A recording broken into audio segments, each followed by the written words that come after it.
Well, I've made my way downstairs to the gymnasium at Christ Community Church. Most people are surprised when they come in that the place is as big as it is. On the wall in the gymnasium is a mural. And the mural seems to hold the whole story. It says in the beginning, God created, and cites Genesis 1 and verse 1. And then it shows Adam and Eve and various scenes in the Bible to the birth of Jesus, to the crucifixion, to the resurrection, to the second coming of Jesus. And the words, "Behold, I'm coming soon," from Revelation 22 and verse 12.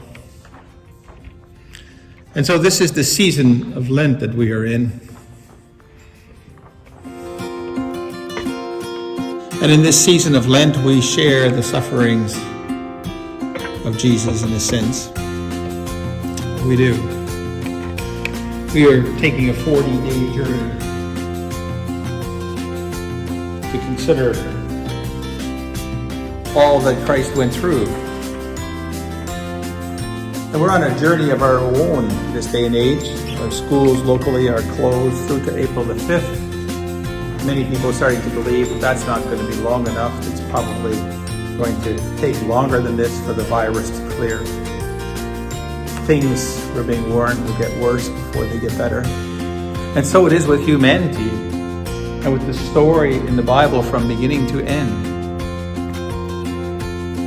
Even if social distancing is having an effect, it won't be evident for a few more weeks.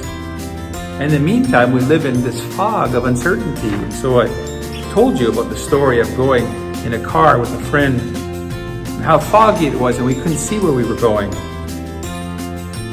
We watched the number of fatalities increase. We are chomping at the bit to do something meaningful, when in reality the most meaningful thing we can do is to be still and call out to God, trusting God while we wait for the spiritual breakthrough that we need. And that's what we've been talking about these last weeks, the spiritual breakthroughs that we need. One point of awareness on a Facebook message was, if the abortion clinics were to close for 2 weeks, more lives would have been saved than lost even amidst the coronavirus. Being still, it's also counterintuitive. I, for one, am one who likes to work. I look out here at the gymnasium and I see that the floor could stand to be polished and re-waxed. And maybe we'll even have time to do it because normally the building is so busy with various addiction groups and various causes, young people on Friday and more, that it's very difficult to get in and get things like floor waxing done. So Lent is about walking, going on a journey with Jesus for 40 days, not counting Sundays, fasting and praying, something that our culture is not good at. And even Jesus went into the desert for 40 days. And it was a way of, Lent is a way of sharing in that journey that Jesus made. What are you going to say when someone asks you, what did you give up for Lent in 2020? You can say, well, I gave up dining out. You don't get any credit for it though, because the restaurants are closed. I gave up traveling. Well, of course you did. They told you to stay home. I gave up saving money. Of course you did. The stock market is going down very rapidly. I gave up going to church. Yes, you did, because you were told not to go to church. I gave up working. Yes, you did. You did because you may have lost your job. Epaphroditus is the name we heard in Scripture. It's the only place in the Bible that we hear this name, in the book of the Philippians, to the Philippians. But this guy was viewed in a positive light. Some think he was an elder in the church. Some of the people think that he was an elder in the church, and that's because he's sent as a messenger. And one of the possible meanings of the word messenger is apostle, and so he was some kind of leader in Philippi, some suggest.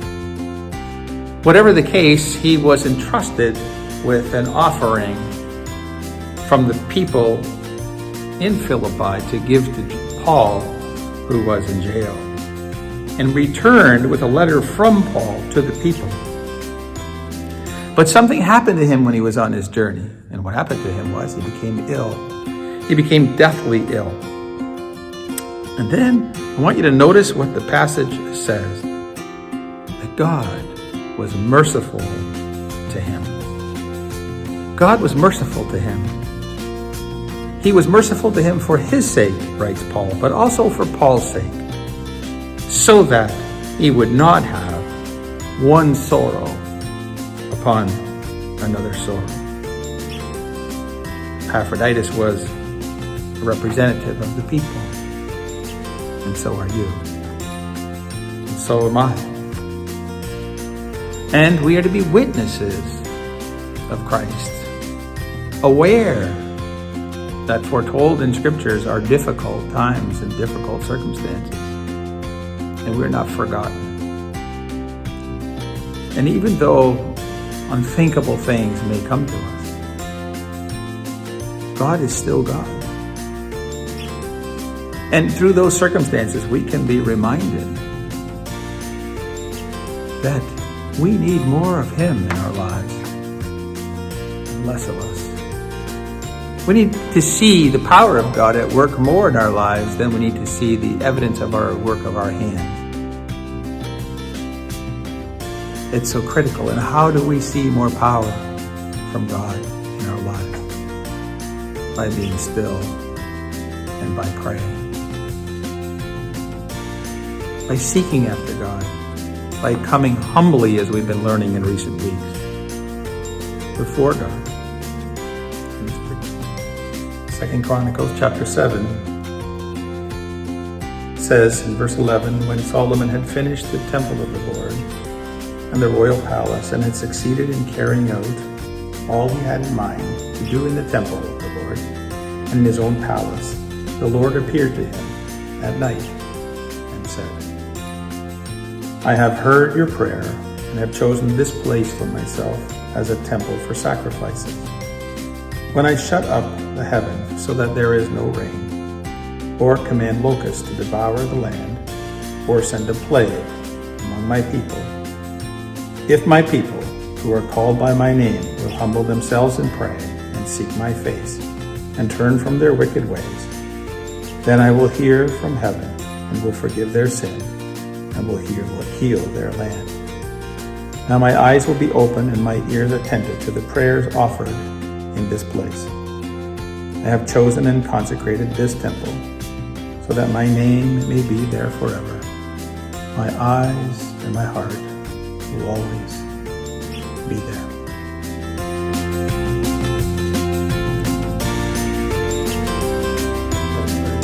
Lord, I thank you for this day and for your people who have tuned in. It's all new for us. And we're facing a lot of uncertainties in the road ahead.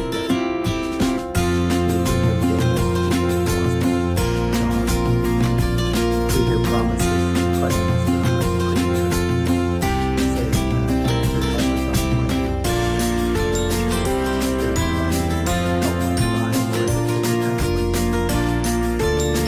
There are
virtually creates some tension in terms of how to sustain the ministry of the churches financially. If you are able to continue to contribute as a mission partner or as a member of the church, you may do so online through Canada Helps. You may do so by mail at 224 Division Street, Welland, Ontario, L3B4E2 for Christ Community Church, or Highway Chapel at 105 Bridge Street, Dunnville, Ontario. If you need pastoral support and care, then you need to call the numbers that have been listed in bulletins for recent weeks. Hopefully you kept them. 905-931-0259, 905-931-0259 will get you connected to the help that you need.